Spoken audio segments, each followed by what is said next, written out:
At the dawn of September 21st, 1327, the cold stone walls of Berkeley Castle echoed with a terrifying sound that chilled one to the bone. This was no ordinary cry of pain. This scream was heard for miles around, striking terror into the hearts of the villagers.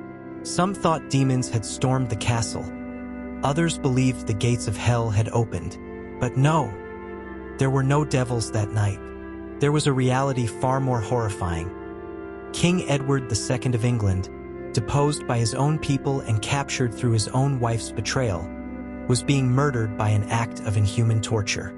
His executioners had inserted a pipe into his anus and burned his internal organs with a red-hot iron rod, taking his life. Why was a king, once anointed by God, condemned to such a monstrous end? We now step into the shadow of betrayal, passion, war, and vengeance, into one of the most tragic tales in English history. Edward was born in Carnarvon Castle in 1284. His father was the legendary King of England, Edward I, a warrior known as the Hammer of the Scots. He had conquered Wales, brought Scotland to its knees, and made England one of the most powerful kingdoms in medieval Europe. The expectation for his son, Edward, was clear: to continue and even elevate this legacy. But young Edward was different. While his father was forged in the steel and blood of battlefields, Edward was interested in carpentry, manual crafts, and theater. He preferred musical instruments to swords and sculpting tools to war chariots. These habits were considered weakness and shameful by the nobility of the era. The real problem, however, lay in Edward's choice of companions. He didn't surround himself with the sons of the powerful court families, but rapidly promoted young men from the lower gentry. These choices would initiate a chain of hatred that would seal his future fate. Edward's greatest passion was for Piers Gaveston, a Gascon knight. Gaveston was clever, handsome, brave, but also arrogant, ostentatious, and greedy. What set him apart was his mesmerizing influence over the young Prince Edward. For Edward, Gaveston wasn't just a friend. He was almost a soulmate. While the exact nature of this relationship is debated, contemporary chronicles clearly state Edward showed an unusual attachment to Gaveston, a bond that seemed to go beyond mere friendship. Everything at court revolved around him. When Edward I died in 1307, young Edward took the throne. What was his first act? He immediately recalled the exiled Gaveston and granted him the title of Earl of Cornwall. This was one of the most scandalous appointments in history, as the earldom of Cornwall was typically reserved only for the royal family. England's long-established nobles were furious. To them, this was a clear humiliation of their bloodline. Furthermore, events at Edward's coronation in 1308 increased the tension. The ceremony was a magnificent moment for the young Queen Isabella, daughter of the powerful King Philip IV of France. But Edward directed his eyes and attention toward Gaveston, not his own wife. The court elite found it shameful that the king neglected his new bride to dedicate everything to his favorite. For the French Princess Isabella, this behavior was not just a personal slight. It was a scandal that damaged diplomatic relations. Historians note that this scorn, driven into Isabella's heart, would later turn into deadly revenge. Gaveston began to view himself as the court's master. He gave condescending nicknames to the nobles, openly humiliating them. He called Thomas, Earl of Lancaster, the merchant, mocked the Earl of Warwick as the peasant, and the Duke of Gloucester as the naughty child. These actions exhausted the already strained patience of the nobility. In 1311, the leading lords imposed the ordinances, which severely restricted the king's powers and commanded Gaveston's banishment. Edward was forced to accept the decision with tears, but he secretly recalled him, which was the final straw for the nobles. In 1312, a revolt erupted led by Thomas, Earl of Lancaster. Gaveston was captured at Scarborough Castle. Edward frantically tried to save him but failed. The men of the Earl of Warwick dragged Gaveston away. There was no trial, no royal decree, Piers Gaveston was brutally executed on June 19, 1312. He was beheaded with a sword, and his lifeless body was mocked for a time. For Edward, this was a dagger thrust into his heart.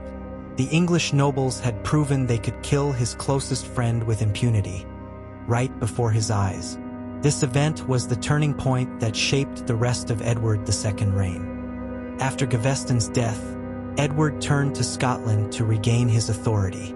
But the Battle of Bannockburn in 1314 went down in history as one of England's most humiliating defeats. Taking the field with a massive army of 25,000, Edward's poor decisions led thousands of his soldiers to their deaths. Robert the Bruce expertly routed the English army, and the King of England fled the battlefield in shame. Edward became an object of ridicule, and his father's title, the Hammer of the Scots, was tainted. After the disaster of Bannockburn, Edward remained a weak and fragile king. He needed a new figure to fill this void and found him in Hugh Despenser the Younger. Despenser was far more ambitious and insidious than Gaveston. He quickly won Edward's trust and affection with his intellect, and the king became blind to his actions. Rising in the court, Despenser seized vast lands, especially in Wales, forcibly evicting old nobles from their properties. English chronicles recount that during this period, peasants were expelled from their lands, villages were emptied, and people were tested by famine. Despenser humiliated lords, took their wealth, and violently enforced obedience. Edward observed all this cruelty but did not intervene. In fact, he supported Despenser's rise to power. Edward's image completely changed. He was no longer a king who dispensed justice, but the puppet of his favorite. The kingdom's governance was poisoned by Despenser's greed and tyranny. In 1321, the nobles united against this chain of tyranny and revolted.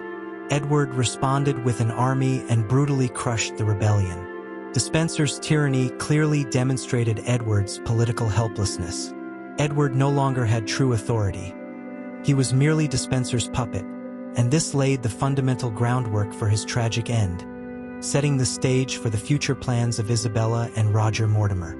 It was at this point that Edward's most lethal enemy emerged, his own wife, Queen Isabella. This woman, nicknamed the She-Wolf of France, was intelligent, cold-blooded, and unforgiving. In 1325, she traveled to France, met Roger Mortimer, an exiled lord, and the two engaged in both a political and passionate relationship. The Isabella whom Edward had neglected was now burning with the fire of vengeance. In 1326, Isabella and Mortimer landed in England with a small army. The people welcomed them as saviors. Edward's regime collapsed within weeks. Despenser was captured and executed in a terrifying manner. Torture, castration, disembowelment, and quartering. When Edward was deposed, the throne formally passed to his 14-year-old son, Edward III. However, the real power was in the hands of Isabella and Mortimer.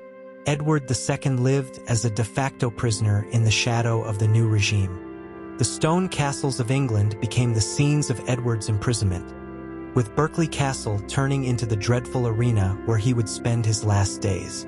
Edward was subjected to constant humiliation. He was forced to wear peasant clothing, and scraps and filth were served at his table, a grotesque parody of court hygiene and a symbolic degradation of the monarchy. When Edward protested, the guards silenced him with a single sentence: "A king must be served, no matter what."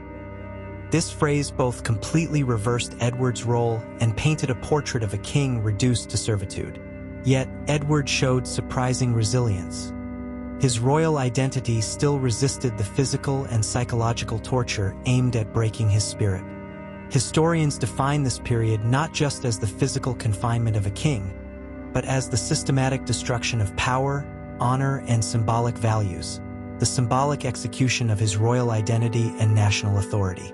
Edward's stubbornness sharpened his tragedy even more, because the final torture and death would be the crowning of not only a physical but a psychological victory for his enemies. September 1327 marked the beginning of one of the darkest and most dreadful periods in English history. That month, the order that would change the course of history arrived. Edward must die. The death was not just simple murder. It was to be a political message and a symbolic execution of Edward's entire corrupt rule. The plan was to make the death look natural, since openly executing an anointed king could create a serious crisis. On the night of September 20th, the executioners slipped into Edward's cell. After pinning him to the floor, the horrifying method was applied. A pipe was inserted into Edward's anus, and a red-hot iron rod was slowly pushed through it. As the scorching metal began to burn his intestines from the inside, Edward's screams shook not only the cell but the castle's stone walls and the surrounding villages. Historians record that Edward's shrieks were heard for miles. This was not just physical torture, but the systematic crushing of a human soul and a royal identity. The agony, which lasted for hours, finally took Edward's life. His mistakes, his obsession with his favorite, his military and political incompetence, were judged not as a tragedy in the eyes of the public, but as a moral crime. His death was recorded as the darkest example of the combination of power, corruption, and revenge. But betrayal has no end. Isabella and Mortimer quickly gained enemies with their arrogance and greed. In 1330, the young Edward III staged a coup against his mother and Mortimer. Mortimer was accused of treason and executed. Isabella was condemned to spend the rest of her life in seclusion. Edward II's blood was not spilled in vain. At least vengeance was served. Edward II was a failure as a king. He lost Scotland, handed his kingdom over to favorites, and disappointed his people. But as a human being, no one deserved the horrific torture he endured. His death was a lasting legacy of political assassination in England, proving that kings could be deposed. Edward's terrible end remained a bloody reminder of how absolute power corrupts both those who wield it and those who resist it. Today, 7 centuries later, Edward's screams still echo in the stone walls of history,